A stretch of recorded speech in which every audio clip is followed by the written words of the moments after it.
All right. How has the first 5 years been? It was quite interesting being the first time living as a couple. Is it a bit challenging knowing each other and staying together for the first 5 years? Quite a lot of things to learn from each other, from raising kids to moving from one apartment to another apartment to accommodating in-laws, friends, and families. The first 5 years was quite interesting, except if she has something else to add to that. Well, the first 5 years is always a time to learn, for the fact that we are not being raised from the same background. There will be issue, you will bend, he has to bend some of his own rule, I have to bend some of my own rule, even to the level of how do we use toothpaste, all those little things. Those are the things. First 5 years is always a bit challenging, but when you bend a little and he bends a little, things will start getting better. I also think first 5 years has to do with the time of trying to accommodate each other's differences and things that are a bit different from different backgrounds.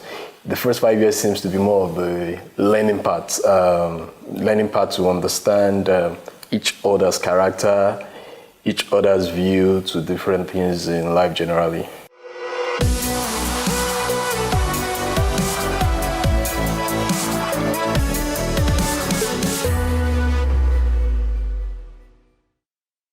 How did we meet?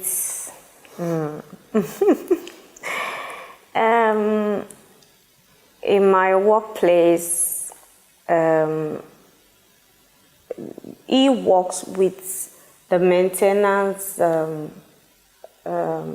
company that maintain our systems in my office, and he comes around. He's the one that they always send out to do the maintenance of our system, ICT, because I work in a school as an accountant. So we do a normal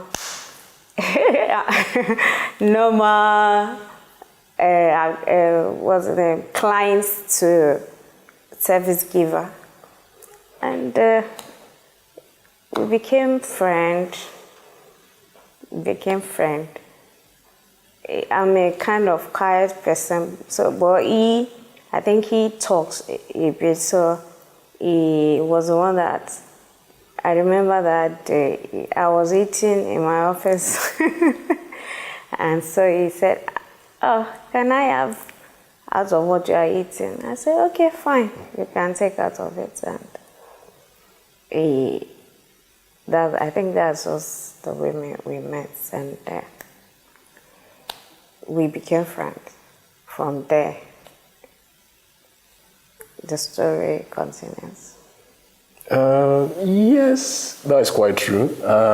I worked with an IT firm then, and the place she was working in, which is the school, I was in charge of setting up their system, putting up some couple of other things in the IT department. And most of the time when I finish the job, at the end of the day, I'm meant to come and face the accountant, which she is, just to collect the money. I was quite taxing.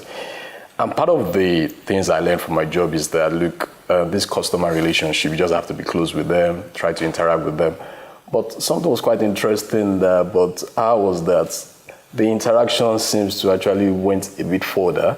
And it was quite an interesting friendship then, because it was after we became close, it was then easier for me to interact and collect the company's money that, look, we have finished our job and we need to be paid. And I felt that, look, you just need to get a bit closer so you'll be able to soften our mind to collect your money. And that was what actually did happen, and which made it easier for us to start a relationship. Then we started from being friends for some couple of period of time. Then from there, I took it a step ahead. My first impression about her, apart from she's beautiful, inside out at the same time,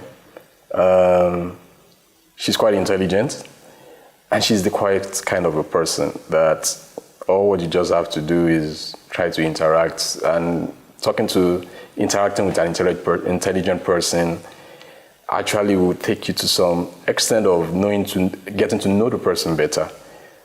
She's intelligent, she's smart, she's beautiful. Those were the first impression I actually had of her. And from there, I wasn't wrong with my impression.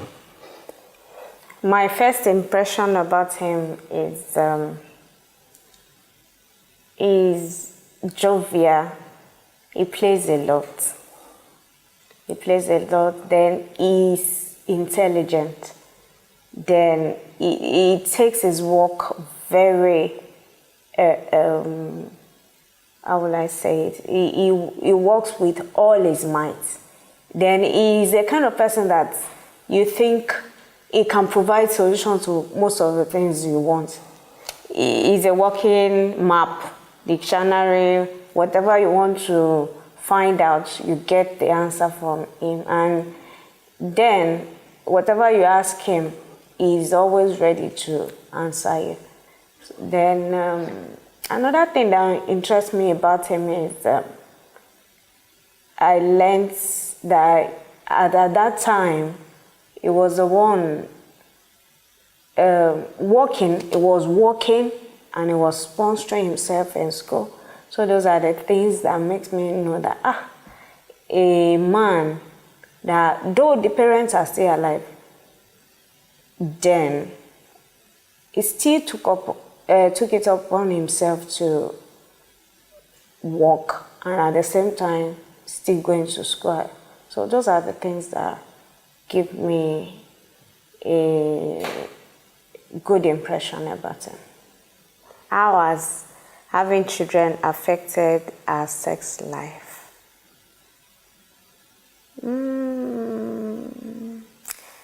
Well,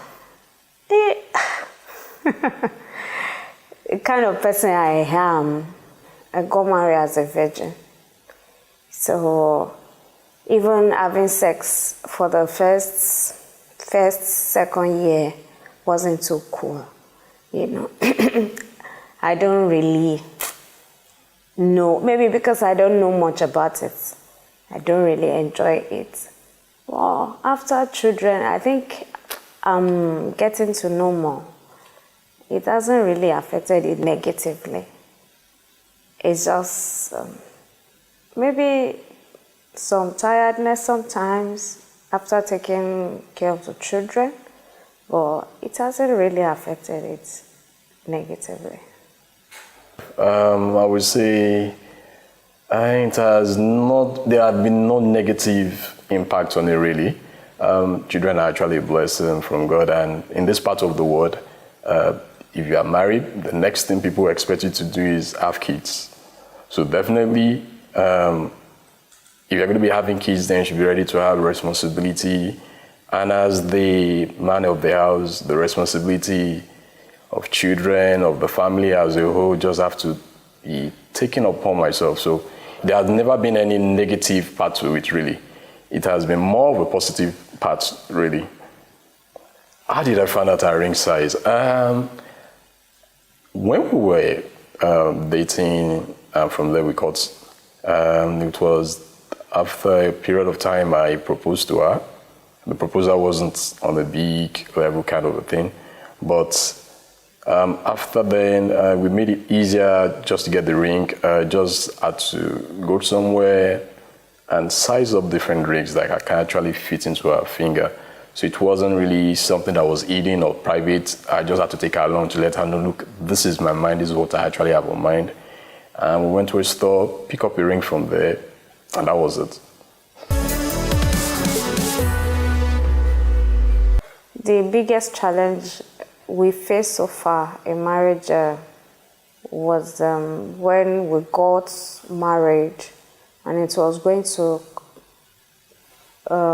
almost a year, and I was not pregnant. So it became a thing of concern to me, because I was thinking, as soon as I get married, there's this notion at the back of my mind that if you're a virgin, if you got married as a virgin, you will be pregnant immediately. But it wasn't so. I was a bit down. I was almost telling God that what happened after I've kept myself. But He didn't actually disturb me about it. He didn't say anything. Even if whenever I tell Him about it, He will just tell me, well, forget about this thing. How long have we gotten married that you're stressing yourself like that? But we give God all the glory. When it was time, God did it. I think God gave us a revelation that we should pray together in a certain way. And that particular month, God did it. What has been the biggest challenge in our marriage? I would say this first, that there's actually no marriage without challenges, but it just depends on how both of it gets to handle it. Just like rightly what she actually said earlier, that the biggest challenge was actually getting pregnant. She was quite disturbed, and really I myself was disturbed, but as the man of the house, I wasn't making that obvious. So I just have to be consoling her and let her know that, look, everything is in good hands. It was quite a difficult period of time, but it was just within a 1 year period, but it wasn't that easy really. It was really a really tough period of time then, because it got different form of advices, different form of consultations, but when it was the right time, God actually did it. Our wedding day, right? Yes. Before the wedding day, a week to the wedding day precisely, so a couple of my friends organized a bachelor's party for me. And interestingly, bachelor's party doesn't actually involve the bride-to-be to be at the party. But my wife was at the party, which was quite interesting. And only a couple of them actually knew that she was the bride-to-be, and she made the party so strict that everybody just have to adhere to all the old rules and regulations before the wedding day. Then the wedding day, since our parents are not in Lagos, the wedding actually took place in Ekiti State, and I had quite a lot of people that actually traveled with me. Some people went a day before me. They were there at the venue. We had the engagement first on Friday. The engagement first came up on Friday. And on the engagement day, quite an interesting thing. A typical Yoruba wedding, the bride and the groom comes in with his friends. But unfortunately, my set of friends that were supposed to dance along with me were not yet in Ekiti. In fact, they were just a couple of minutes to get to Ekiti, and they were in a kind of traffic. Along the line, I just had to find a way to delay. Unfortunately, they got there exactly when I was about to come in. And it was quite an interesting atmosphere, because, a typical Yoruba wedding, you have the groom family coming first, then the groom comes in with his friends. The aspect of you prostrating, greeting each family member, doing different kind of activities, it made it quite interesting. Then we rounded it up that day with some couple of music, and there to the wedding day. The wedding day was the next day, still in Ekiti, but not too far away from where we had the engagement. On the wedding day, we had quite a number of people in the house. Because a friend of mine actually accommodated all of us then. And we had quite some interesting atmosphere. That day, I got to the church quite very, very early. In fact, I think I was like I was one of the first set of people that was in the church, and we're in the church about 30 minutes still waiting before the actual commencement of the wedding day. And exactly some few minutes after 10, the officiating minister called me and said, look, this is an Anglican church. We have to start exactly 10 o'clock. If we don't see your bride, we'll continue with it. I said, okay, sir, no problem, go ahead. Then, while we were about starting, some few minutes after the man started the whole thing, she came in, she was actually rushing in. Her father brought her in, she was looking so beautiful in a white gown. So her father brought her in then, and it was quite interesting. Another aspect of the wedding day was when, throughout the sermon, I was jotting. And the minister just had to look at me and said, this one you're jotting everything. I'm impressed with you, Mr. Man. That is good.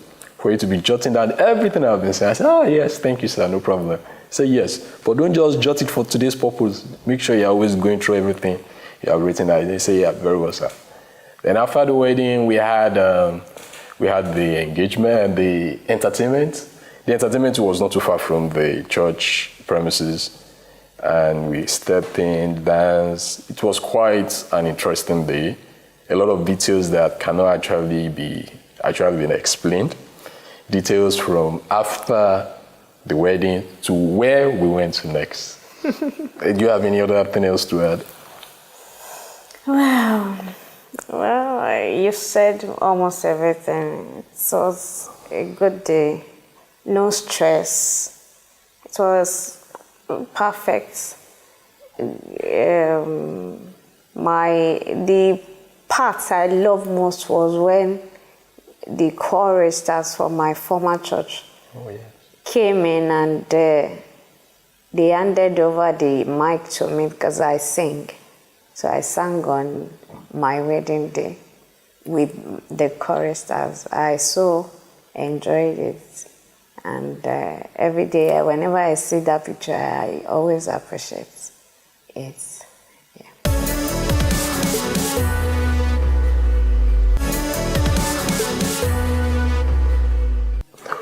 Who's the first person you thought you would be married? Well, there was one man that we were actually having short relationship. Well, it didn't work out because number one, I think he's AS and me, I'm AS. So then there are a lot of differences which couldn't make us to get married. I'm not sure I'll be permitted to say the name. How has marriage changed you? Marriage, how has it changed me? Interestingly, I got married to an accountant. That is number one part. It has changed me in the sense of my finances, streamlining my finances, relationship with people. That is quite interesting because once you are married in this part of the world, there's this status that is a bit attached to it, that status of being quite a responsible person. So marriage has actually changed me positively in every aspect of my life. If you found out I went to jail, what would you think I went for? To visit someone. Who? Maybe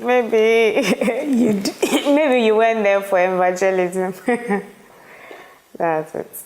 What are my 3 best qualities? 3 best qualities.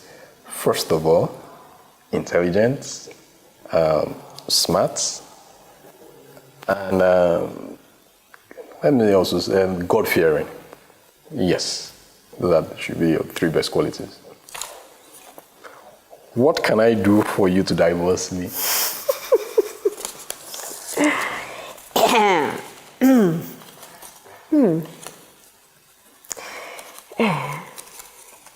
I think the only thing I can do to make me divorce you, it's even the one that the Bible says on that account you can divorce, which is adultery. I think that's the only thing, because the trust will not be there again. I won't be able to go on. If there is no trust in marriage, it's no more marriage. It's just people living together as flatmates. Adultery might make me divorce you. If I can say another one, it's if you start abusing me physically, I can step out. I might not divorce. I can step aside for some time. Then if you come back, because it's abnormal, it's a kind of psychiatric problem for a man to be beating the wife. So maybe if you now get yourself, then we can come together again. Can you stay off sex with me for $2 million for 2 years? That's quite an interesting question. Off sex for 3 years for $2 million. I know. I don't think any amount can actually value that. So definitely I won't take the $2 million. What is the biggest lie you have ever told me?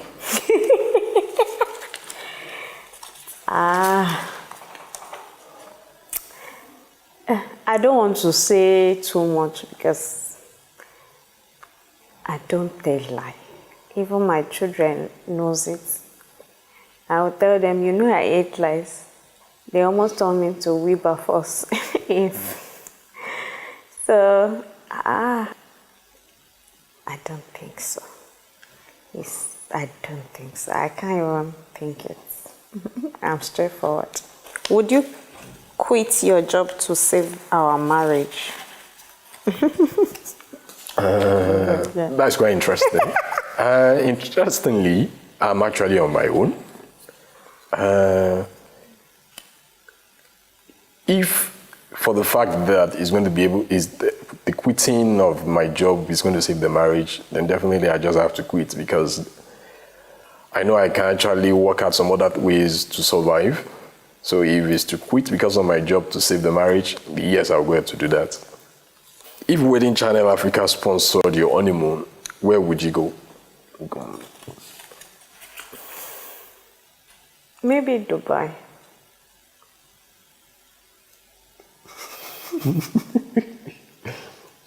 Your turn now. If you had to save someone, me or the kids, who would you save? This question is totally unfair. Because God knows very much that I cherish my family, which includes my wife and my children. If there's another alternative that I have to live my life out, then I have to choose that option. But I value my wife and my kids. So there should be no option for that.